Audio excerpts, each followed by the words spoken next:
Hey everyone. So welcome to the supplemental session for day two. You made it, day two. We're rocking and rolling. And I've got my notes here. And the first thing I want to say is that the way we're setting this up, you can go from the day two audio straight into this supplemental session. But I will ask that if you've done day two and you haven't actually done the written exercises where you do write out the different types of sort of wounding language that you heard or you learned or you now speak to yourself internally, I would, I can't force you to do anything, but I would sort of request, suggest, recommend that you actually, if you haven't done it yet, pause the video, go back, actually do the exercise on paper with yourself. It takes, 10 minutes, right? And then you can reflect on it. You can come back. This section is going to remain available to you. There's no rush, okay? So once you've done that and you've done the exercise and you come back here, I would say that, the main message for me that I want to give you for the day two session is that when you do the exercise, things from your past obviously will bubble up a little bit. You'll be like, oh, that I remember in my house as a child, I got a lot of ridicule or belittling or a particular kind of sarcasm, right? Or I was favored, and I realize now how that actually contributed to my kind of mini wound, not mini, but a bit of a wound where I feel like, gosh, in order to keep my favorite status, right, I must continue to succeed or excel or be better, right? And that in itself gives you that sense of conditional love. I will only be lovable if, right, that we talked about in day one and also in day two. So, and also people come back and they're like, gosh, this brought so many memories up, and it was actually hard to pick just one or two. I had to pick like three or four as my top, right? And really kind of blow them out. And that's okay too, right? That's okay too. But overall, I just want to make kind of an important and hopefully helpful distinction here, which is that the goal of day two is not to fully dig up old wounds and have you relive old memories of when my dad said this and my mom and I had this blowout argument, and that's not the point of day two. There is a time and place for fully bringing those things up, even reliving them and healing them in a sort of therapy manner, and that's not what we're doing here. This is not therapy. I do recommend therapy. It's a fabulous kind of mode of healing. This is different. I call this sort of general advising, just sort of tools for reflection and insight. And what we're trying to do here is not to go back in the past to fully kind of just work through things that have happened, but just to do enough kind of detective work, a little bit of investigation, okay? Not to go all the way deep, but just to get enough of sort of clues from the scene of the crime, right, if you will, right? If there's a jewelry store and it's been broken into, we're not here to completely recreate the crime and figure out who did what. We're actually just trying to follow the footprints away from the scene of the crime, because we're not here to bring these people to justice. There's a time and place for that, and sort of assign blame and roles and responsibility. We're just here to kind of try to get your jewels back, right? The things that were taken from the scene of the crime. So it's almost like we're not the detectives per se, but we're the insurance adjusters, right? We don't care about the criminals. We just want to get the jewelry back. Okay, so we're coming in, and really, the goal of the day two exercise is just to bring up enough of a memory to get data points and clues to answer the following questions. And I think if you've done the exercise, you've already answered these, but I just want to kind of shine a light on the nature of the process here, which is we just want to know enough, okay, so that we have the feeling and the perception and the recognition that, oh my gosh, okay, so there is a way I speak to myself that is kind of unique to me, right? That is not universal to all people, okay? And which is also self-wounding and self-harming, right? So when I belittle myself internally, right, in the same way that my mom or dad might have, right? or I compare myself to other people, right, in my career or in social circles with friends or whatever. And the criteria of comparison just happen to be the exact same ones that were used to compare me to my brother or sister or other kids when I was a kid. It's like, okay, when I speak like that to myself, um, there is a way I speak to myself where it is self-harming, okay, because it's constantly scraping at that old wound, keeping it raw, keeping it painful. Because even now, like decades after your childhood, experiences, you're still constantly doing it to yourself on a day-to-day basis. Okay, so it is self-harming, and you've gotten used to it to the point where it's like, when you've had the flu for like 2 weeks, you forget what it's like to even be normal again, right?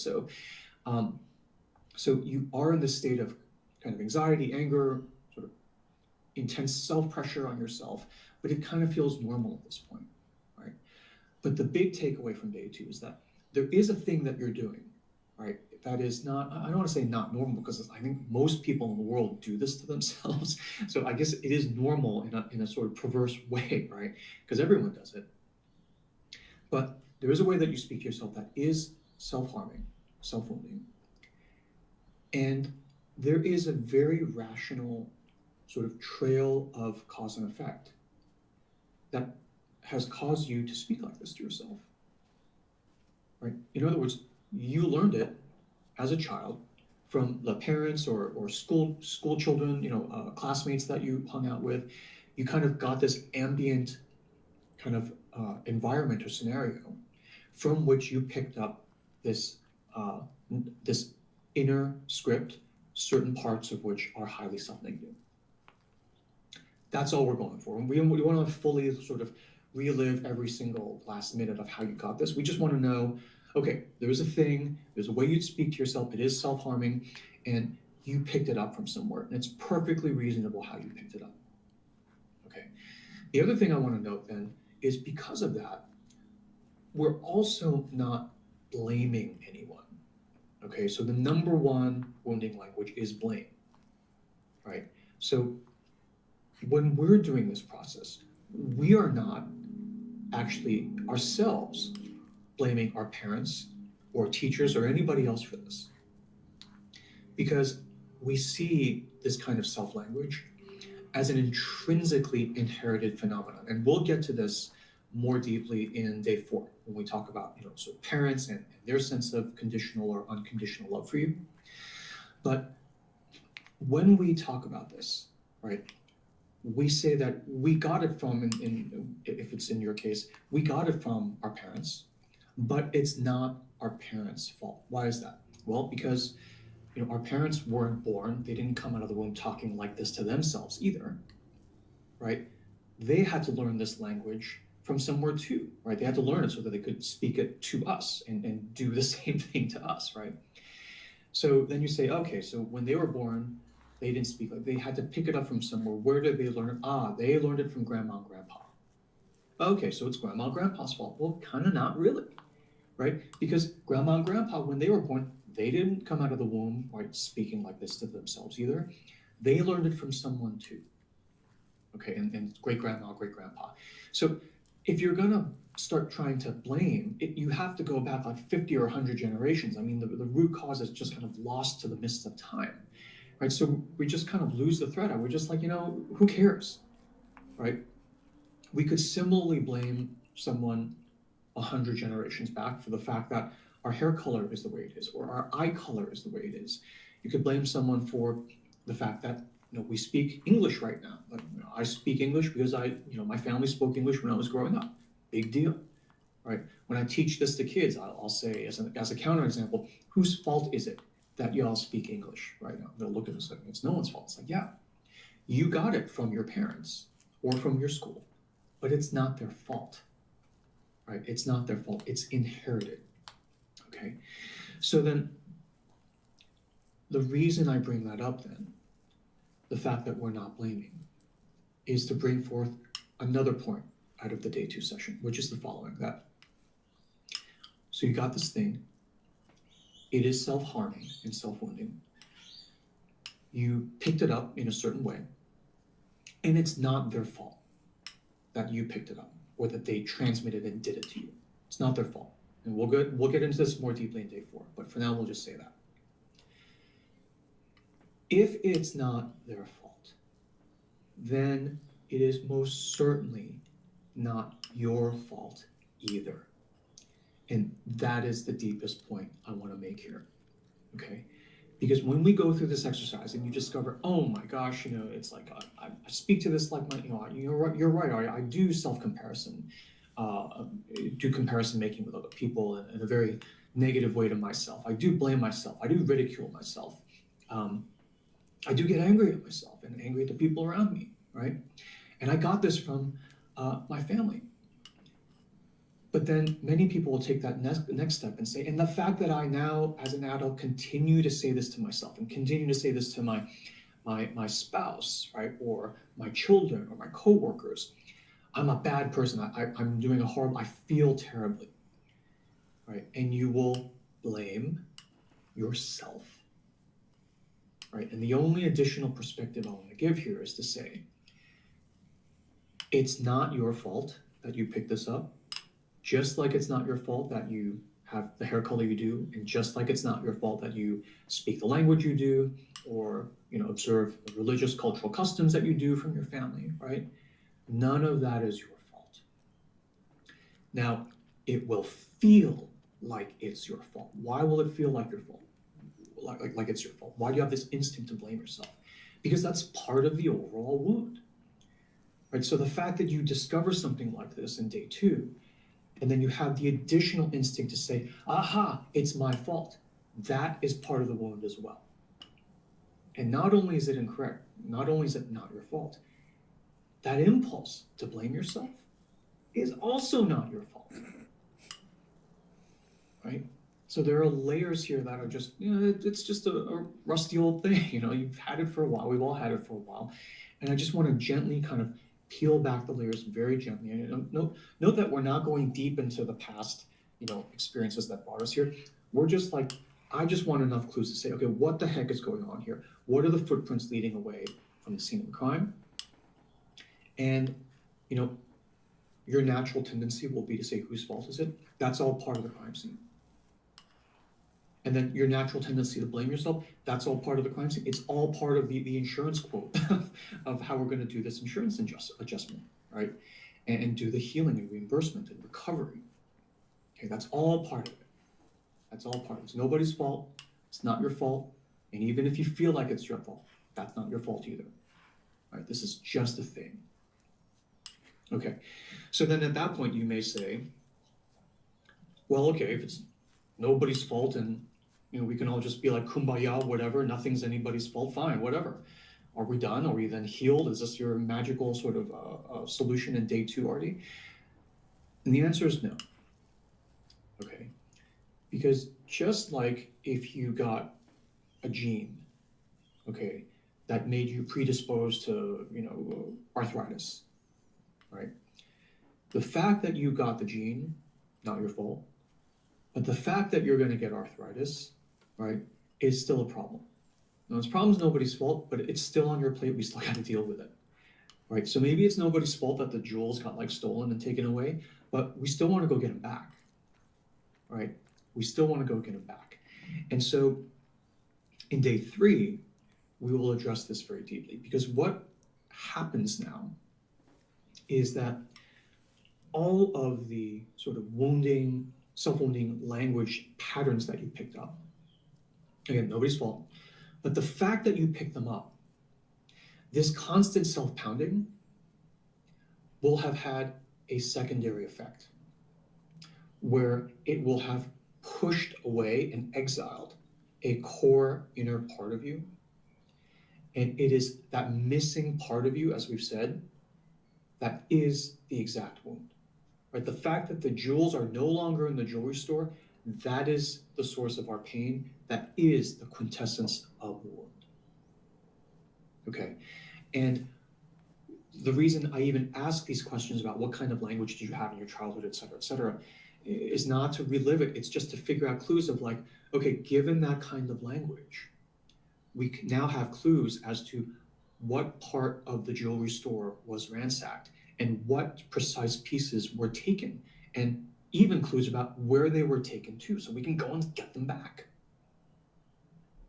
Okay, so in day 3, tomorrow, we will go very deeply into the process of how we actually move forward, in the current day, without like going back into sort of history or anything, how we start to look for that missing piece of you, so that we can get it back, so that we can literally be whole again. Okay. Because there's 2 problems when your jewelry store gets robbed. One is all the damage and the broken glass and everything of the jewelry store. The second is those jewels are gone, right? And we can fix the store and everything and make it all look nice from the outside, but we got to get those jewels back. Right? Jewelry store is nothing without the jewels. So that's what we're going to work on in day 3.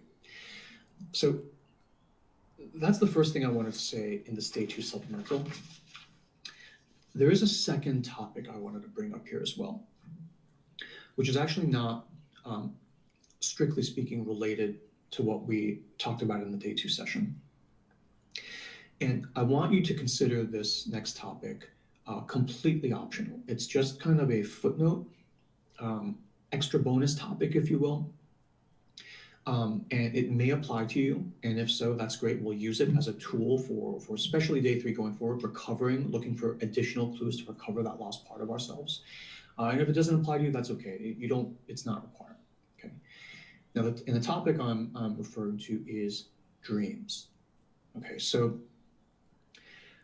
in my experience in working with this kind of stuff with advisees, I found that when a person goes through a healing process or a healing cycle like this, their dreams will tend to fire up. And some people already dream a lot and they remember their dreams and they even keep a dream journal. Those people, the dreams will really fire up and get very vivid and very specific. And I'll actually give you an example of this. But other people where it's like, I never dream. I never remember my dreams. I've heard that you're dreaming all the time, but that may be so, but I never remember them, right? Or they have like this one recurring dream that they've had for 30 years. And because they haven't been able to decode it, the dream self keeps hitting the send button on email, sending the same dream over and over. And then we go into some dream work, we decode it, and the dream instantly stops and moves on with the rest of the message it was trying to send, starting 30 years ago. And so if you find that your dreams fire up, the rest of the session, and then the next session, I'll include a second video here as well, will I think be very interesting for you. You may want to view it anyway, just to check it out. But if your dreams don't fire up yet, they don't fire up till, next week or next month, you just start getting hit by dreams. That's fine too. Or even if they never come, the healing message comes to you through some other channel, and there are many other channels other than dreams. That's fine too, so don't worry about it. But dreams are a pretty surprisingly common and useful channel by which these clues to the lost part of your inner self will come to you, okay? And I want to spend just a couple minutes in this session talking about that phenomenon, kind of right at the start, kind of day 2 or at the end of our warm-ups here. I want to give you this little extra, kind of bit up on dreams, and then tomorrow we'll dive into day 3 proper, okay? So the way I read dreams is that I view dreams as a part of your own inner self trying to get a message to you, okay, that it can't get to you in any other way, right? It's trying to tell you something about your own inner self, the state of your own inner kingdom, if you will, and the message is not getting through. So it needs to come through other channels, right? Dreams, random thoughts that pop into your head, and they may be thoughts that you are resistant to, that you've been trained to not, allow yourself to think. So when you think them during the day, you like pound them down. But then when you're asleep, your guard is down, and then these inner parts of you that have not been allowed to kind of have their day in court in sort of speaking their truth to you will come to you in the form of dreams. Now, dreams come from a very sort of old part of our brain and wiring. And And it comes from the part of yourself that is pre-literate. So, I mean, when we were Neanderthals or cave people, cavemen and cave women, right? They dreamt too, even before they were able to read and write, okay? So dream language tends to be pre-literate, which means that it's nonverbal, and it will come to you in symbols and images, okay? And the way I read dreams is very simple. It's basically well, first you've got to remember the darn thing, right? So it can help to keep just a notepad and paper by the bed. And oftentimes, if you don't even want to get up completely because you want to go back and try to catch more details of the dream, you can just kind of lean over and write in the dark, right? Write slowly and legibly so you can read it in the morning. But you typically want to keep something right by the bedside so you can capture dream details immediately. You'll find that if you get up out of bed, after 30 seconds, everything's like completely evaporated, okay?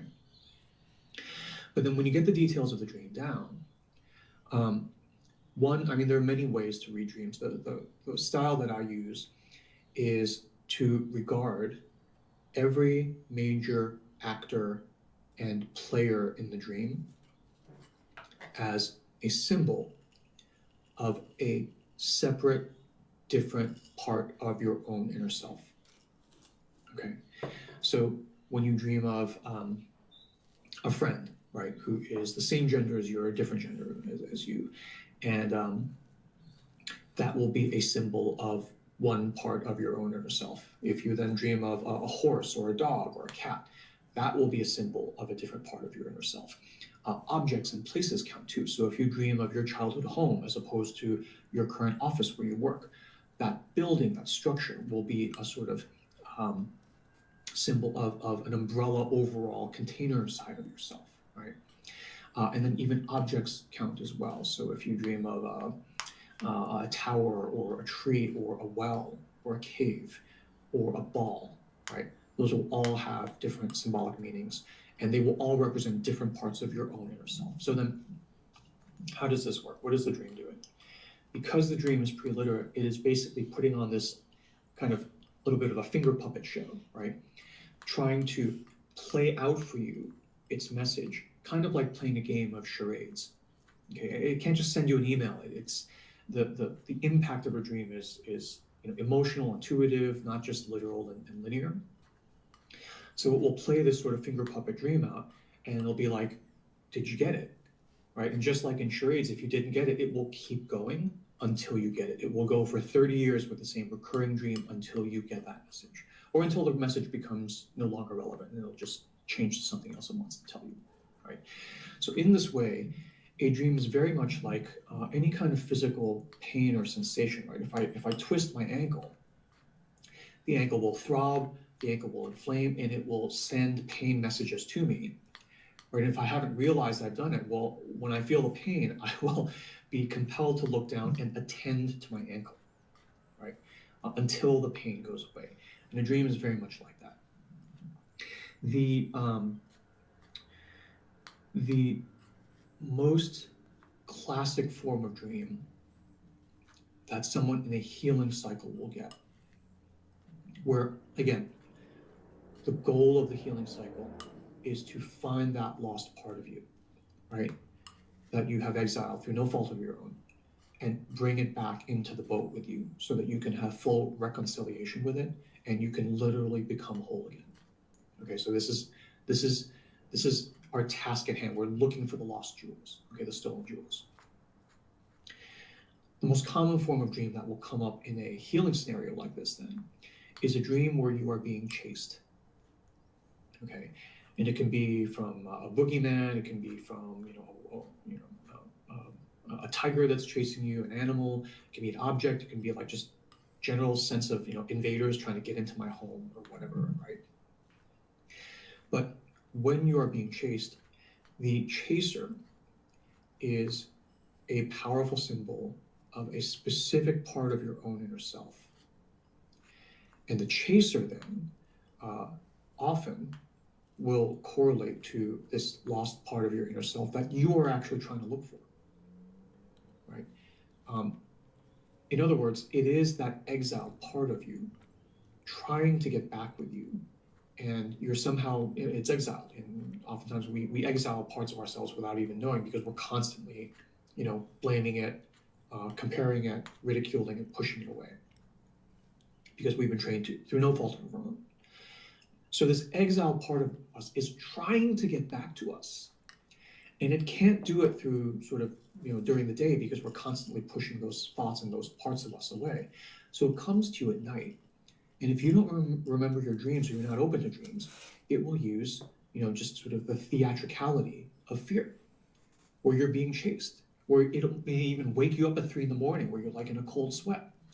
I mean, at that point, it's so estranged from you that rattling your cage with a little bit of fear during dream time is the only way it can get you to literally sit up and pay attention. And basically, when we read dreams, the nature and tenor of what exactly happens is the message itself. In other words, people will say, well, can I just look up a dream dictionary? What does a horse mean? What does grass mean? What does a tree mean? And my reaction is kind of not really, because if we see all the actors of the play of the dream representing different parts of your own inner self, well, it doesn't help to see that there's a woman there and a boy there, and we're in a forest, and there's childhood home. None of that really tells me anything until you hit the play button and step through frame by frame what exactly happens, who says what, who does what to whom. And that will show you the interaction of the different parts of your own inner self. And however it happens, that is the message of the dream, right? The dream is basically giving you a snapshot of the current state of your own inner kingdom, right? And in day 3, we use the term board members. Like, you're the CEO, and you have this board of directors, and this lost part of you is this sort of exiled board member, right? So when you hit the play button and watch how the different actors act, you're basically watching your inner board members interact with each other. And are they working in harmony? Are they helping each other? Are they backstabbing each other, kind of elbowing and pushing and kicking each other? Right? The dream will show you that. Right? The dream will just lay it all out for you. And again, I always take, sort of dreams as a reflection of the state of your own inner self. So even though you may see characters from your outer, external, regular life, I always take them as symbols of different parts of your own inner self. And the dream just grabs from convenience whatever memories and images are fresh in your mind, like the guy you saw in the coffee shop the other day. It'll just grab him and stand him in for your own inner masculine. Okay, it's not a dream. It's not a message about that actual guy. Typically. Okay. So that's what I wanted to say about dreams, and just kind of give you a heads up that your dream side may fire up around this time. And if it does, that's great. If not, that's okay too. Don't worry about it. And what I also want to sort of give to you at this point is there's a second video under this video where I didn't shoot it specifically for the supplement. For a bunch of my one-on-one advisees and just local people around here in San Francisco, Northern California, where I live, I'll do sort of in-person dream groups sometimes. And this is a video that the next video is a session I shot for those folks who basically attended a session where they got the same intro to dreams that I just gave you. And then there are 2 specific example dreams from actual advisees where I got their permission to share the dreams anonymously, that I then read and decode for the group in the video session that I'll share below or after this one. So again, it's totally optional. If you're like, this dream stuff, I remember all these dreams now. Oh my gosh, I want to get into this and figure it out. That's great. We can go there. We can do that. The next session will, I think, be very interesting from that standpoint. But if you're like, this dream stuff is kind of hokey, I don't know about this, it's not required at all. It's not necessary. It's just this bonus extra channel of trying to connect with your lost inner self, to sort of an extra way of looking for clues to find those lost jewels. And if it resonates with you, great, let's do it. And if it doesn't resonate with you, that's fine too. If you are in live group advising, or certainly if you're in one-on-one advising, I've already been sort of talking with you about dreams by now, feel free to, if you have dreams you'd like to share and ask about. In live group advising, when you ask the questions, there's kind of a limit so that I'm not like spending an hour reading the question before we even get to it. If you'd like to share a dream, go ahead and share the dream and just kind of give the highlights of generally what the major actors were, what kind of generally happened, and then your feelings, if any, right? And if you want to give more kind of flavor to it, you can add some stuff in the comments. And every week when I do live group advising, I'll try to make time to pick one or two dreams to kind of read for the group as well. Okay, so I think that's all I had in my notes for this session. Okay, so that's great. So go ahead and check out the extra dream reading session that I've included for you here.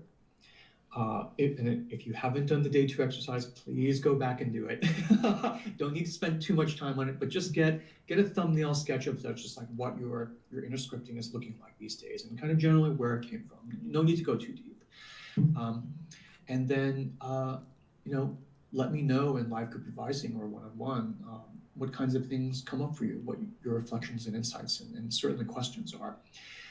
And I'll wrap it up there. Day 3 is next. Really excited about it. It's going to be very deep and powerful. And do not worry, it will be good. Okay. And I'll wrap it up for that. And thank you so much. I will see you in the next session.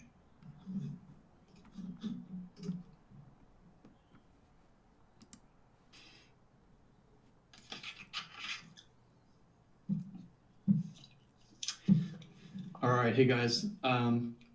So what I wanted to do in this session, just a quick impromptu, is that for the dream event that we did in person in Palo Alto last night, it was a great event, and thank you again for everyone for making that a great event. There were 2 kind of big, more epic dreams that I was referring to at the end, and we totally ran out of time. We totally ran over. We weren't able to sort of do the reading of those 2 epic dreams, and those were dreams that were contributed by advisees of mine who are actually not in California. There was, I think, one is in UK, one I think is in New York. But anyway, I had gotten their permission beforehand to sort of read the dreams to the group anonymously. And so what I wanted to do was I wanted to just use this new kind of fancy system for live online events that I've been testing out and do that here and then post it to the private group for dream reading that I've just invited a bunch of you to as well. So what I'm going to do is I'm going to read 2 of these dreams. The first one, and these are both dreams reported by women. One is I'll call Mountain Man and Feminine Valley, and then the second one is just this beautiful dream of like the sense of your inner feminine capability kind of rising. Both of these advisees had these dreams just in the last week, in the last 4 or 5 days, 3 or 4 days, and they're both kind of thick in the middle of the 7-day healing program. And it's amazing because I think in one of them, she hasn't been dreaming a lot, or she hasn't dreamt in a long time. And what I always kind of tell people is that, when you start something like 7-day healing, your dreams will actually fire up in an attempt to kind of engage you on this sort of process and guide you and give you kind of, just wisdom and reflection to aid you in your journey right now that you've kind of made this emotional commitment to really do it. And in that second case, that's exactly what happened. And it's just these 2 beautiful examples. So what I'm going to do is let me just kind of mark the session here so that people can find it when they do the replay. Okay, so for this first dream, what I'll do is I've got the dream sheet here. I'll just read through, and then we'll go through and unpack it. And again, I'm gonna not redo all of the explanations I did last night. I'll have that video, which I looked at. It's like this honking 3-hour video that's gonna take me some time to kind of process and edit. But if you've watched that, then come back here, and then these dreams I think will make more sense when I read through them. So for this dream, she says, I'm in a flat, wide, open valley somewhere in the southwest. The valley is surrounded by an arc of mountains that appear to be a couple miles away. There's a small brick building in the middle of the valley that is a bathroom, so a small brick bathroom. But there are two men occupying it, so I decide to pee outside. As I'm peeing, I look around and I see that there is heavy logging and mining being done on two sides of the mountain. There's a wide, maybe half a mile wide, trench down one side of the mountain where they are sliding down logs. So they've literally cut this gash down one side of the mountain and are kind of sliding down, logs, like the natural bounty of this mountain, right? On the other side, there are men actively working, digging, and using heavy machinery.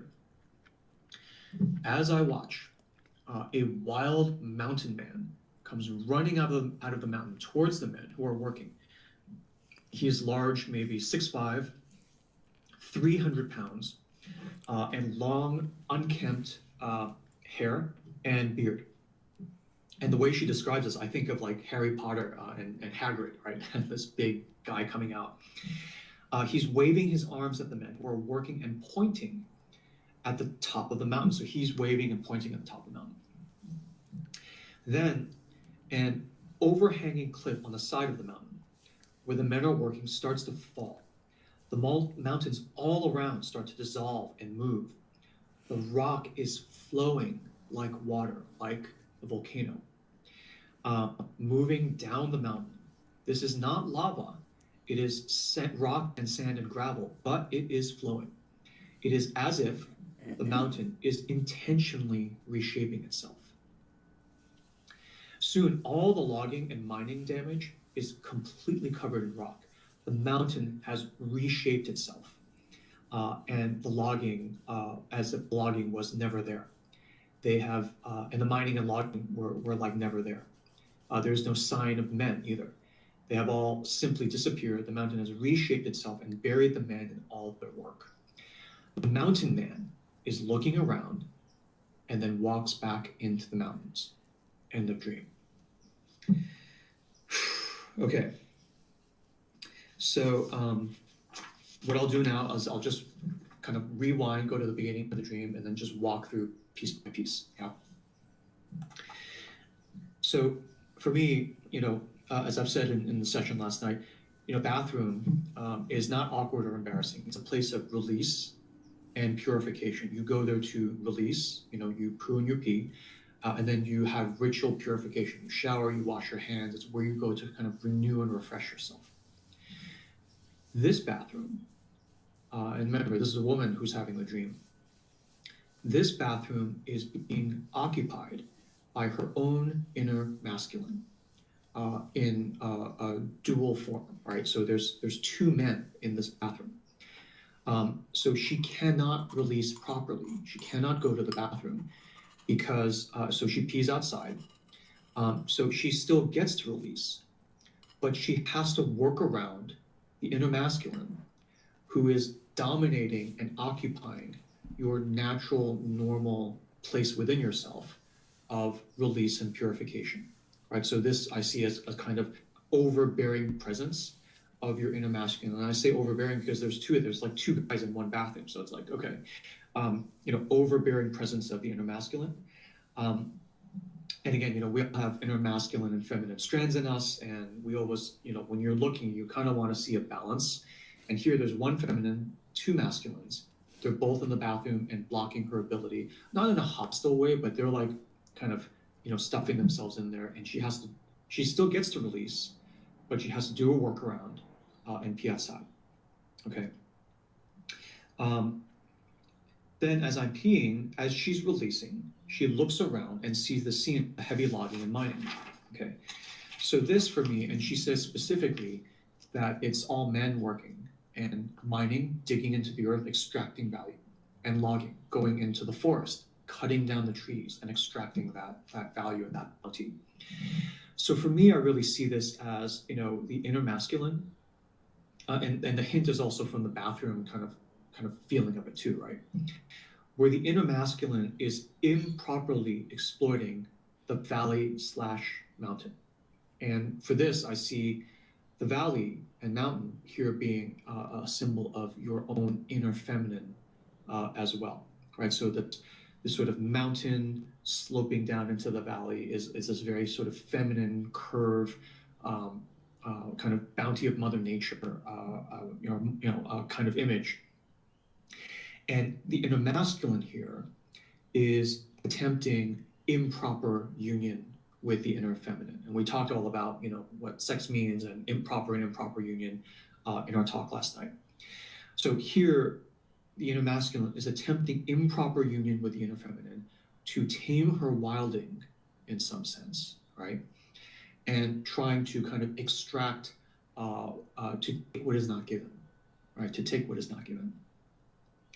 As all this is happening, a wild mountain man, okay, comes out of the mountain, comes out of the inner feminine, right? And I really see this figure as like, so if the mining folks are the improper inner masculine, here we have this glorious vision of the proper inner masculine, okay?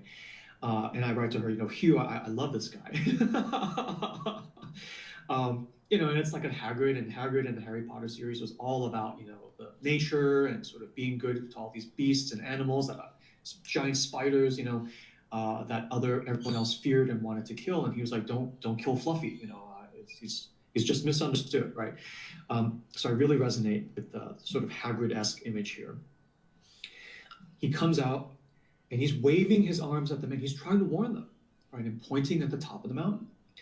So the proper inner masculine here is trying to balance the improper inner masculine, and trying to get them to kind of step off, right? This is almost a very kind of Dakota Pipeline, Standing Rock kind of feel here as well. But then he doesn't get to them in time, right? The inner feminine herself takes over. There is an overhanging cliff on the side of the mountain where the men are working, starts to fall. Mountains all around start to dissolve and move. The rock is flowing like water, moving down the mountain. This is not lava, it's rock and sand and gravel, but it's flowing. It is as if the mountain is intentionally reshaping itself, right? So literally, the inner feminine is flowing down, right? And this woman in particular reported, around the same time having this random back spasm, right? So I just kind of wrapped that in and said, it is as if the inner feminine is your back spasm, telling the improper masculine, not so fast, Buster, not so fast, getting out of hand. And, there's this sort of conflict coming, right? Your proper inner masculine, the Hagrid figure, the mountain man figure, is trying to kind of reconcile and get everyone to go in balance. He's not in time. And, when the inner feminine finally, we always say, oh, the inner feminine is, passive and nurturing and motherly, but, when you go a little too far and, mama needs to kind of whack you with a ruler, she kind of reasserts her proper, position of just all-encompassing power. And all of these sort of, tractors and, steam shovels and earth movers all get drifted away. And the proper inner masculine looks around and he's kind of like, dope, right? Guess I wasn't in time, kind of shrugs and moves back and gets reabsorbed into the inner feminine. So it's this beautiful image of the inner feminine actually deploying a proper vision of the inner masculine to kind of bring the rogue elements that are perhaps, too driven by greed, by fear, by money and prestige, by panic, how are we going to pay, rent, how are we going to pay food? We need to sort of extract these gifts out of our own inner feminine, kind of pimp her out, if you will, to try to get sort of, material wealth and shield and prestige. And, that's fine for a while. Clearly, the inner feminine has allowed this. She didn't build a wall around the mountain to even forbid them from coming in. She allows them access to see what they do, and they act improperly. A warning attempt is made, but finally the inner feminine takes over. And what I write to her, again, this is all within you. And a dream like this is not saying this is good or bad, or it's not on the side of inner masculine, inner feminine. The dream doesn't take sides. It's just reflecting this over to you to say this is the current state of affairs within you now. And as an accommodation, the reason I, as your dream self, are reflecting this to you is to give you this information, this raw input, and then it's for you to decide whether you are okay with this state of affairs or not. Okay. So that's the first dream, and there's just a little bit of extra here where after I wrote this to this advisee, this woman advisee, one of the things I told her, and I was sort of just harping on this yesterday at the event as well, was that, when you have a figure like the Wild Mountain Man, you definitely want to go in and grab him and just ask him 20 questions, right? You want to know, like, what do you know that I'm missing, right? Do you have a message for me? What do you fear? Like, what is there another mining crew coming that we need to warn off, right? And one of the things I shared with her, she was like, well, what if I go back and I don't dream it for another year, right? What if I forget the next time I have this dream? One of the suggestions, we talked about this last night too, is the idea of just, sitting down quietly with just a blank sheet of paper and just calling your inner Wild Mountain Man in just imagination, call it imagination, right? And just asking these questions while you're awake, just in your imagination, and just, kind of just trying the door to see if it's unlocked, and you can just kind of sneak in anyway. If you do this and don't think of anything, fine, that's fine, right? It costs you 3 minutes. But if you think of this mountain man and he actually, thoughts start popping into your head and you kind of imagine him like saying certain things to you, write that down. Right? Just start writing, write nonstop, and then just don't even stop to even read or think of it until after it's completely exhausted. And then, just go for a while, come back, and then see what you got, okay? So I suggested this to her, and she wrote back, I found it difficult to talk to Wild Mountain Man.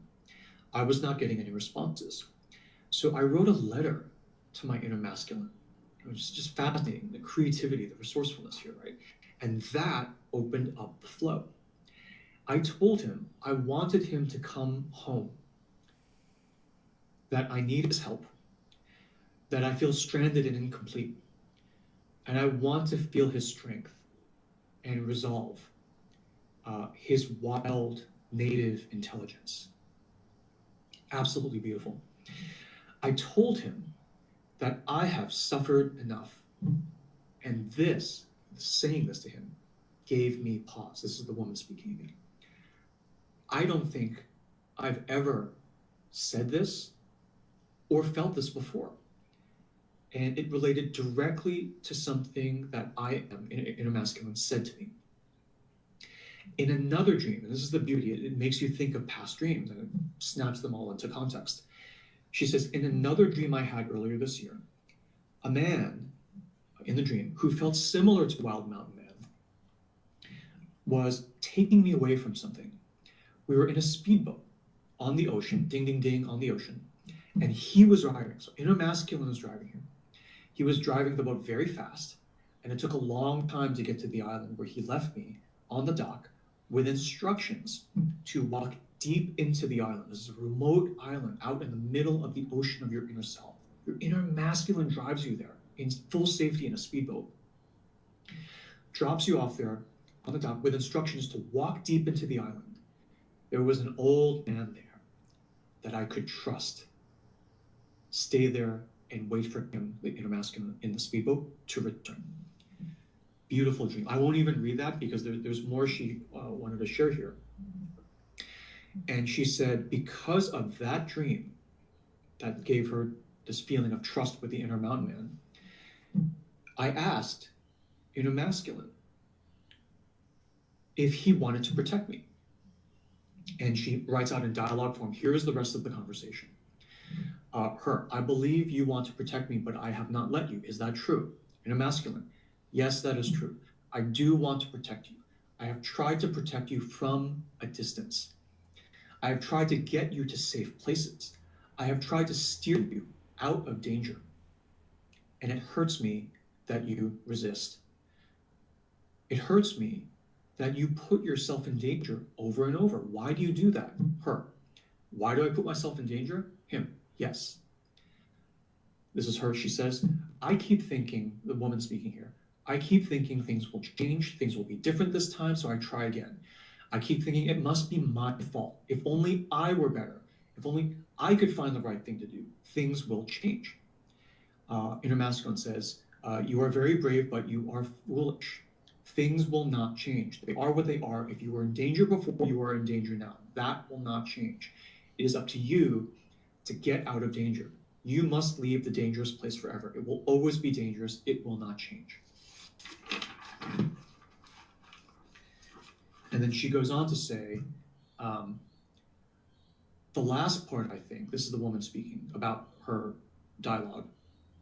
The last part, I think, relates to my statement that I have suffered enough. If I have suffered enough, I am willing to leave the danger forever. This morning before I got up, I was thinking about the mountain dream, and it really sunk in that the mountain killed toxic inner masculine and left the true inner masculine alive. I am feeling deep grief now for all that I have lost, for all the effort I expended trying to change what was. But I have reached the point of no return, and I have suffered enough. And again, I don't even know what she's talking about. I don't know the backstory of any of this. I'm just kind of reading the dream as a hieroglyph. Here, and she goes on to say, here's the really strange thing. When I think about my dad, my real dad, the spiritual being who was so badly abused and tortured in his own life. She's talking about her own real dad now, who I think here has passed away. I believe he is happy that I have reached this point. I know he loved me the best he could, and I believe in the goodness of his spirit. But I have still suffered enough, and inner masculine is right. I need to stop putting myself in danger. I have repeated this pattern over and over. I think this is the root cause of my financial sort of troubles right now. And I put myself in danger because I believe I can change something that cannot be changed. And that is the end of that dream. So there's a lot we can say here. I wish we had time. I apologize. I need to manage the time on these events better. But if we were in full live session, I think there will be a lot to say here, and maybe we'll pull this stream up again in a future session, and we can really do it justice. But I promised I would keep this person anonymous, so I won't name her. I'll just say thank you so much. You may end up watching this, and thank you so much for your contribution. It really has touched me deeply. I've learned a lot from this stream, and I'm sure everyone watching this as well is deeply moved, and we have all been made stronger by your sharing of this. So thank you very much. Okay, so I'm gonna end that there so people can find it. And now I'm going to go to the next stream, which is from a different woman, completely different circumstances. I won't even give you her backstory or anything. It doesn't, I'm just gonna read the dream, okay? So I'm gonna click here to annotate so people can find this. Okay, so the second dream, again, this is a woman thick in the middle of 7-day healing. And I often tell people, even if you haven't been dreaming, or you generally don't remember your dreams, or I don't remember my dreams kind of person, when you start a healing process like this, oftentimes your dreams will start firing up. And keep a notepad by the bed just in case. And we can kind of see what we can capture. So this woman says, so I have not had dreams in such a long time, at least not that I can remember, until last night. It's a really odd one. I can't remember everything, but I remember waking up downstairs in the kitchen. It's kind of dark, and I am in the sink, like an adult bathing in an oversized sink.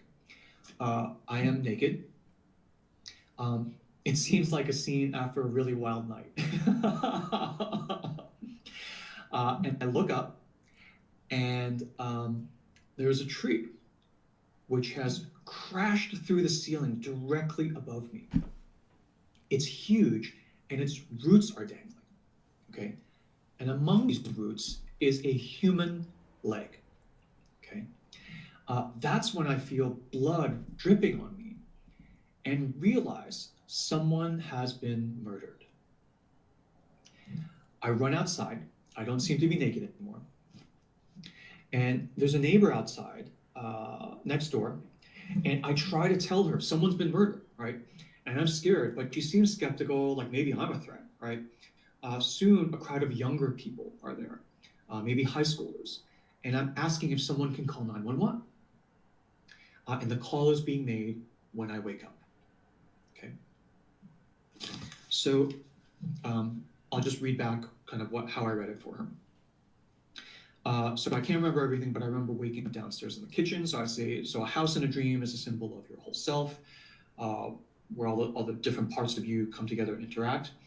A kitchen is where you nourish your own inner self, right? So emotionally, spiritually, even physically in terms of like self-care. It says here, it's kind of dark and I'm in the sink, like an adult bathing in an oversized sink. I'm naked.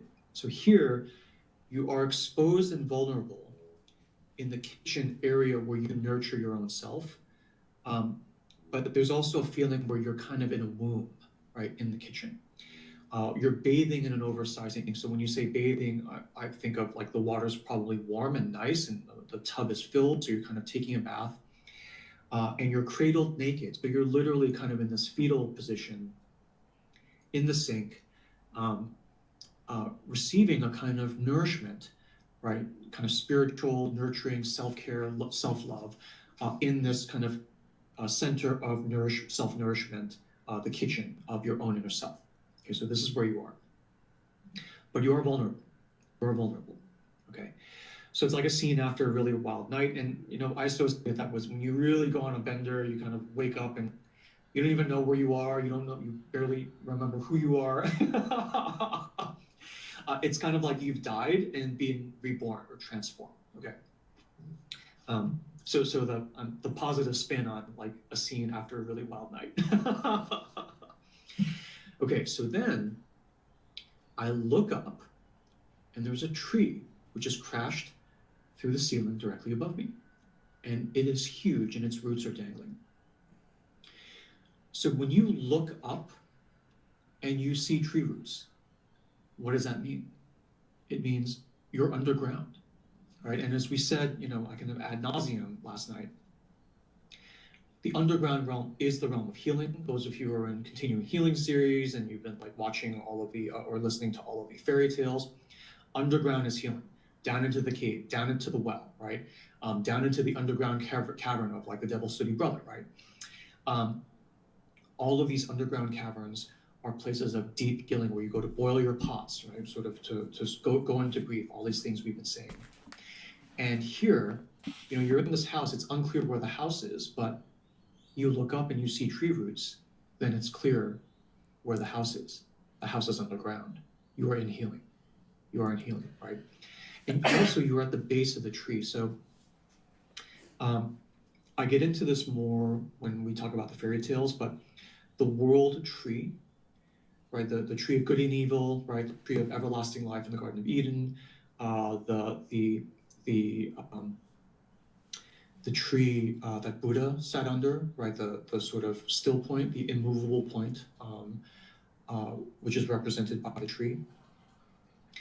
These are all symbols of the axis mundi, right? The center axis of the world, the point in the middle. For those of you who have taken the clarity study group, the Bhava chakra wheel meditation that we talk about there, the tree is the center of the wheel around which all of existence and your reality and your perception revolve around. And in the Frog Princess story meditation that we do, you finally arrive at this tree, and this is the same tree. And the bear, comes comes over and the bear is a powerful feminine natural instinct image. The bear is the totem animal of the goddess Artemis, right, who's the Greek goddess of the twin of Apollo and the midwife goddess. And I know all this because my name is Arthur, right, and I am named for the goddess Artemis. I am sort of the agent of the goddess midwife on this earth, right? Okay, fine. And so in the Frog Princess story, the bear comes, knocks over the tree, which allows you to access the roots of the tree where the treasure lies that you need to retrieve in the Frog Princess story.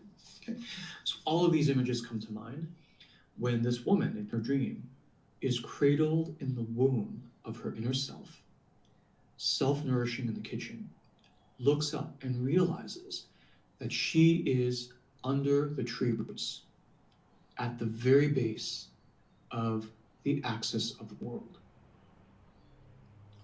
tree.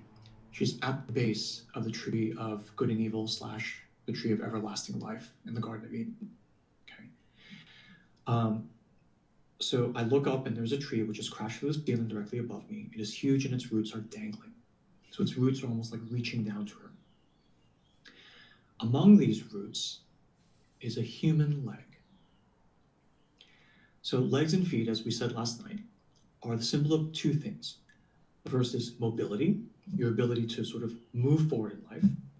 And secondly, symbol of independence, your ability to literally stand on your own 2 feet. Okay.